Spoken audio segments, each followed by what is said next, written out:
See ya later, alligator. So you want a 6-cylinder muscle bike that'll last you over 300,000 miles.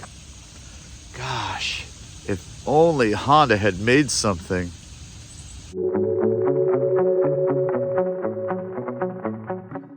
Putting a 6-cylinder in a muscle bike does seem a bit extreme. Kind of like Ty Pennington Extreme Home Makeover Charles Manson edition. Charlie, text Squeaky, come see your new trailer. They come running down the hill, dust flying off them. Move that bus. Of course, they hijack the bus. And they go right back to Beverly Hills. Kind of like that. TG MotoRider on my Honda Valkyrie, 1800. 118 horsepower, 126 foot-pounds of torque. 6.1 gallon tank, 0.5 gallons less than the Goldwing. There are a lot of similarities between this and the Goldwing. They knew it needed 2 radiators, 1 on each side, so they packed them in, put fairings around it, and gave it deltoid muscles. I like your bike. Does it work out? What are you doing? Is that creatine? What's it using? There are a lot of dissimilarities between this and the Goldwing as well. This is my 19th motorcycle, and I'm not sorry. You want a muscle bike with a 6-cylinder motor? Yeah. There are some things that are wonderful about the Valkyrie. There are some things that I may have done differently. Whole host of modern features like clock and digital tack. Oh, here's something cool you don't see on most bikes. A trip odometer. Wow. So if you're thinking about a Goldwing, but you don't need all the creature comforts, this is a great answer. I've had a VTX 1800, did a test ride of the M109 as well. I do like muscle bikes, huge fan. Loved my Victory Hammer, that was a great bike as well. But there's something about riding a 6-cylinder that just has endless pull. It just pulls. You know, this thing has stupid torque. 126 foot-pounds of torque. You know, it's really well balanced. It's 750 pounds. So my Goldwing, 905 pounds wet. This, 750 pounds wet. Wheelbase, about the same, within an inch of each other. It's a great bike so far, but there are some things I probably would have done a little differently. If I could have, you know, if I had had my druthers, I would have made ABS standard on it. Instead, on this one, it was an option. This is the 2014. So the Goldwing has the anti-dive. This doesn't really need it. Really doesn't. You're not diving. You're not going that far. Now, the other thing I would have probably given it is a 6th gear. I love it. 5th gear winds out. It's a wide ratio 5th. But I probably would have given it that 6th gear, to be honest with you. The Valkyrie is the winged woman who takes you to Valhalla after you die in battle, so you can dine in the hall of your forefathers. The stock seat that was put on this was inspired by the front seat of Fred Flintstone's car. You know, the one with the rock front wheel, and I think I just dated myself. I've been averaging 42 miles per gallon, so that still gives you a fuel range well over 200 miles before you gotta look for a gas station. That's really good on something that's kind of a muscle bike. I will say that this one, because the fairings don't come down quite as far in front, you have a little more leg and foot room than you do on the Goldwing. Enough to where it's a significant difference. My Goldwing, you know, drives me crazy. You know, when you put you're on it for a couple hours, there's no place to put your feet. And I even had the foot pegs, but even that was just almost a senseless endeavor on the Goldwing. It's the one thing they desperately need to fix. I know they tried to fix it on the new DCT Goldwing. You can watch that full review on TG MotoRider. I don't know how well they did it at that. I didn't think it was that much different in terms of gaining any leg room. Look into my eye. So I've wanted one of these for a really long time, and I mean a really long time. Because you want a fuel-injected Valkyrie, you got to go for the 2014, 2015, but you won't be sorry. It is it's an amazing bike. It's really well balanced. It flicks around in the corners like it's absolutely nothing, even though it weighs 750 pounds. It feels so light. It really does. It feels super light. You got a 120 on the front. You got a nice fat 180 on the back. 4.7 inches of travel in the front, 4.2 in the back. Nice soft squishy ride. It does have a dial-in suspension. It's under the panel, under the seat. I like to keep it on a 2. It's just me, so it still gives you a little comfort. No cruise control, no ABS, no traction control.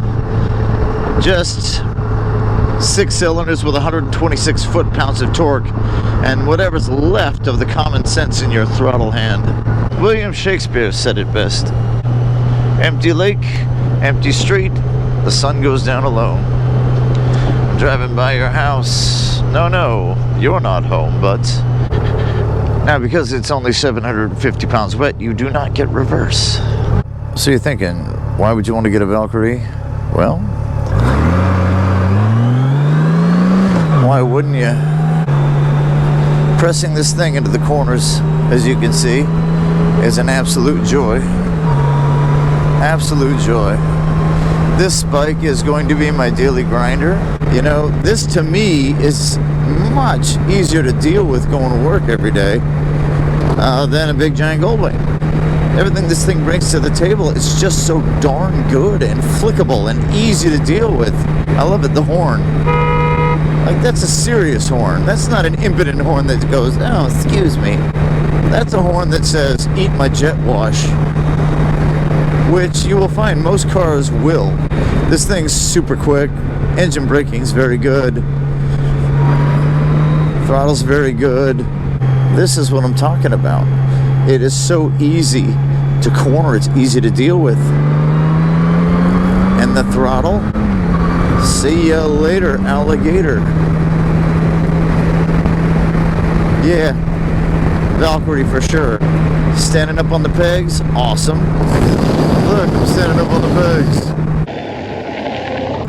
The mid controls means you can stand up on the pegs. So, you know, yeah, it's not ideal, but if you had to take some gravel, you could. Granted, it doesn't have the ground clearance you might be accustomed to. It's not going to be nearly as good as my VFR 1200X Cross Tourer, but, you know, you could. If you're going over gravel, you'd want to stand up on the pegs. Lower that center of gravity. And no, it doesn't have the classic appeal of the old Valkyrie with the metal bits sticking out on both sides. Looks like something from the Addams Family. But it does have a lot of appeal. It has a lot of class. And it still looks butch. It looks absolutely butch. But, you know, it's very easy to flick around. It's not heavy. At the same time, the steering is extremely planted. I feel like this thing is exactly where it should be. It's exactly where I put it. It is a very precise machine. The gearbox clicks very easily. The shifter shifts so easily and quickly. This is one of the most effortless muscle bikes I have ever been on in my life. But every time I'm done going where I've got to go, it's a sin to get off it. I feel like I've wronged myself by exiting the bike. I feel like I should not have gotten off of it that soon. I literally was on this thing for 4 hours the other day. And when I got home, I got off it, and I just wanted to get back on it again. It's just one of those bikes.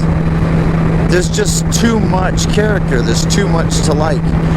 There's too much going on that's right. Now, no bike is perfect. You know that. Here's what they should have done. A 6-gear, and I will say it, ABS standard. Because, yeah, it's a muscle bike, but this is not some pretty little garage doll. This is not a garage ornament you're going to leave sitting in your garage and only take it out when it's sunny out. You're going to want to ride this thing every day. And because it's a Honda, you can. It's just so darn good.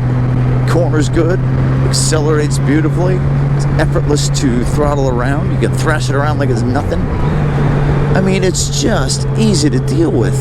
And you wouldn't think it would be looking at its size. You would look at the size of this and think, okay, it's going to be like the M109, it's going to be like the VTX 1800, it's going to be like the muscle bikes I've known. No, it really isn't. It really isn't.